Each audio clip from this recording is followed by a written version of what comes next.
Hey, welcome. Let's learn about the second decisional statement, and that is else statement. So what is an else statement? Well, it's usually placed directly after the if block.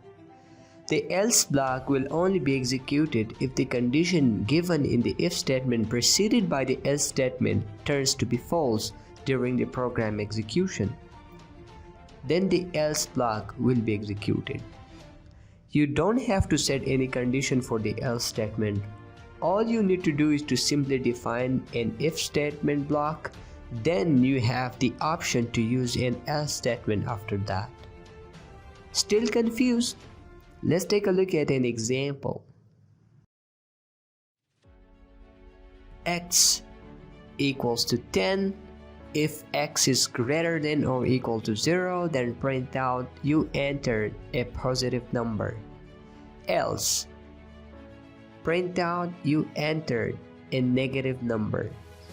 So now if I run this code, the if block will be considered and executed because the condition is true. If I modify the value to a negative number, suppose x equals to -5, then else block will be executed. That's how we can use an else statement.